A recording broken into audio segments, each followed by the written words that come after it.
Ask Kim. I'm here to talk to you today about Kindle Direct Publishing for self-publishing.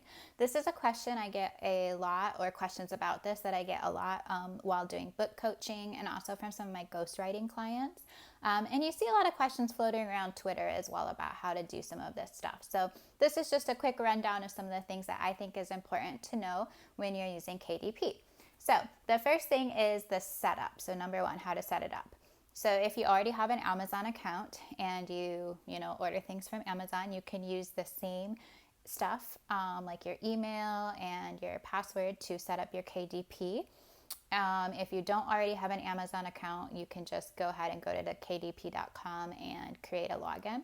And that's how you get set up. Before you can make a book go live, I do believe you have to put in all of your bank account information and your tax information.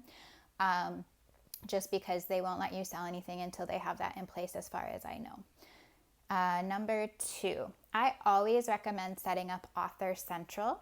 I believe you can set it up before the book is live, but you can't really do anything with it until the book is live, so you can just do it after that if you want. When your book does go live, KDP will send you an email notifying you, and it does have the link for starting Author Central. But if you just Google Amazon Author Central, you can go ahead and sign in. You can use the same sign in as you use for your KDP account, which is why you want to do your KDP account first. So some reasons that I recommend Author Central is, one, it makes you more visible and it makes you look more legit. When people click on your book, it has the little about the author. They have the option to follow you in case you publish anything in the future if they like what your first book was about. And it just gives a more legitimate feel to you as an author. It's not just like this book that appeared with no known entity attached to it, right? The second reason I really recommend Author Central is because it allows you to update the book details there, and it updates much more quickly than when you update through KDP. So if you say you publish your book and then you realize, oh, snickerdoodles, there's a typo in my back of book blurb, like the little description area under the book title when people click on it, and it can like see more and you can read about the book. If you have a typo, or you just want to change it up, or you want to put different keywords, kind of stick them in there so you get more search traffic or something, if you do it through KDP, it makes your book like, it's not offline because people can still buy it, but you can't adjust anything else during that time. So say you find one typo, you fix it, and then you're like, oh, maybe I'll try a different price point. Well, you can't change the price of your book or anything like that until the first changes you make go live, which can take anywhere from a couple of hours to, it can take up to 72 hours if you do it through KDP. If you update it through Author Central, you can still access the other information through KDP. It doesn't get where you can't access it. And then also I found that Author Central usually updates within an hour, typically. So it's a faster update, and it also allows you to do kind of stuff that if you don't know HTML code, I think that's what it's called. I obviously don't know it. And you want to put like bolding or italics in your book, you can do that through Author Central just like you would do it on like a Word document. So that's also really handy. So that's why I recommend setting up Author Central. And then, another thing that's nice about Author Central is that it will collect all of your reviews there, and you can filter it by book. And it takes a little bit of time for the reviews to populate, so it'll be like, a couple days delayed from when they're actually live. But then you can choose to look at reviews if and when you want to, and you can, see them that way rather than getting notified or searching through all of your different books to try to see if you have any new reviews. So that's kind of a nice feature as well. All right, number 3. So I want to talk about doing Kindle Unlimited versus looking at wider distribution. So the thing that people, I think, sometimes forget about the Kindle Unlimited thing is that in the fine print, and keep in mind, you want to double check this. It might have changed. I'm making this video in August of 2020.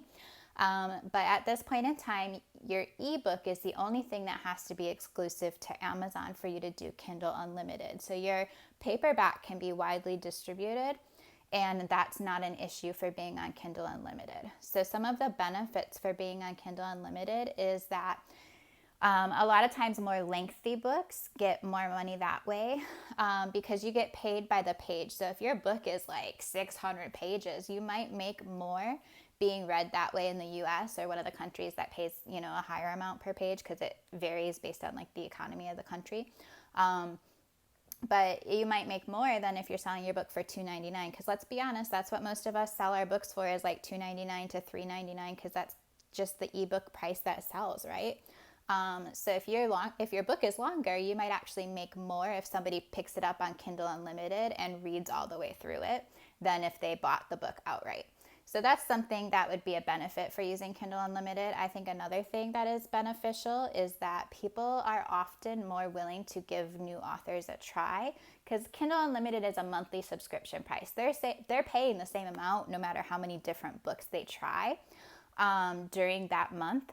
So they might, pick up different authors, and your book might not be for them. They might not flip through more than the first 2 or 3 chapters, but you know what they're not doing? They're not buying your ebook and then asking for a refund, right? So even if it's not for them, you're still going to get the money from the page reads through what they do read through.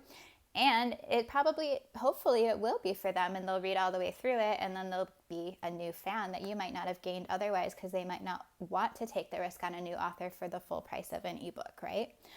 So that's why I think Kindle Unlimited is beneficial. I've heard a lot of other self-published authors saying that the majority of their income does come from page reads on KU. But the downside is you can't offer your ebook on, Barnes & Noble or anything else through Smashwords for the ebook. It has to be exclusive to Amazon if you're going to do Kindle Unlimited. So that's something to think about.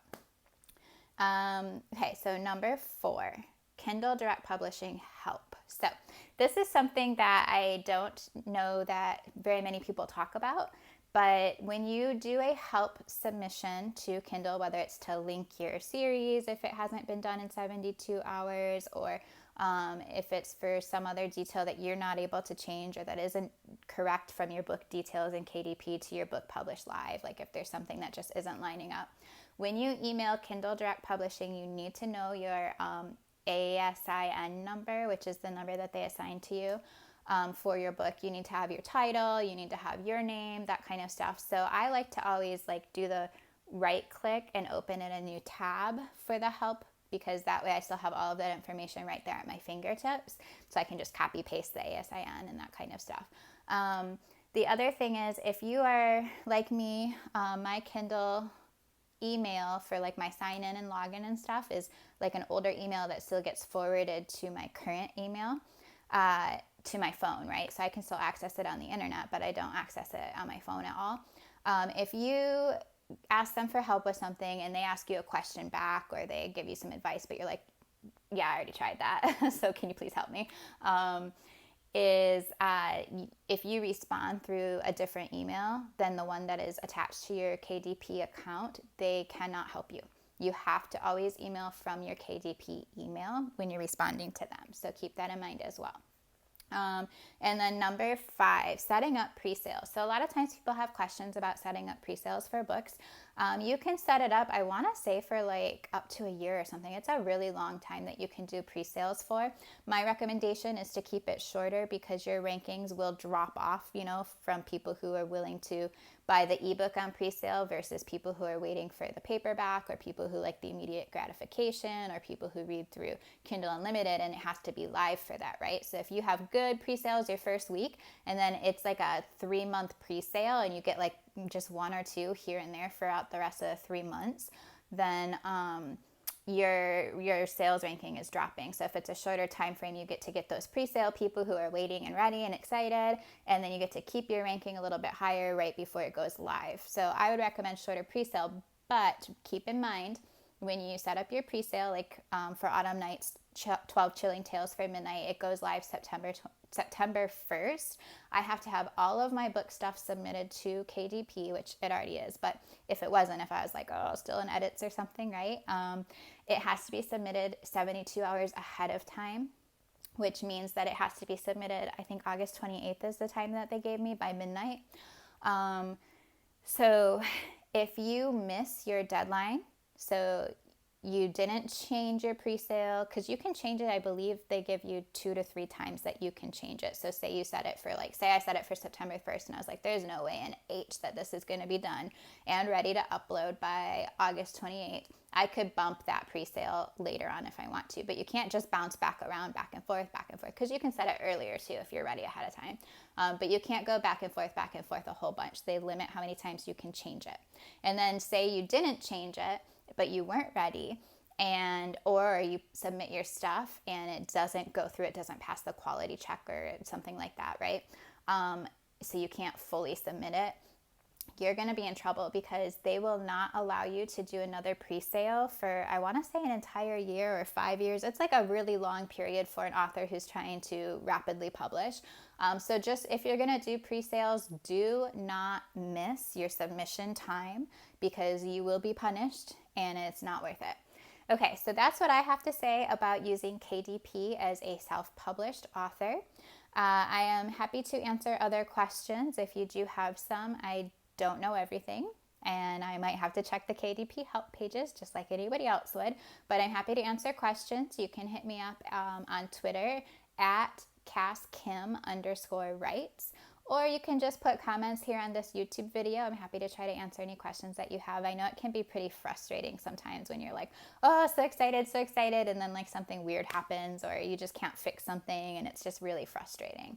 Ooh, one more fast tip. I know we're out of time, but one more fast tip is all of the different cover files take different file types, right? So usually the paperback is a PDF file. The audiobook has very specific requirements if you choose to make an audiobook through ACX, and then your ebook is probably the easiest as far as covers go. But if you're going to get a cover made by somebody or like buy a cover somewhere that's pre-made, I would recommend looking at doing a bundle because you'll probably get a better deal, and you do need all of the different file types if you are going to do all of the different types of publishing. So keep that in mind as well. Okay. All right. I hope you guys are having a good start to your week. Please consider picking up a pre-order copy of Autumn Night's 12 Chilling Tales for Midnight because so far we've raised enough to donate or provide 500 meals, and we would just really like to provide like hundreds of thousands if we can. You know, I will be ecstatic if we are able to, help thousands of families have Thanksgiving this year, or even just get through between Thanksgiving and Christmas with meals, right? So consider picking that up. Every profit, like all of the profits, get donated to Feeding America. And yeah, that's it. And good luck on your publishing journey. Feel free to reach out if you have questions.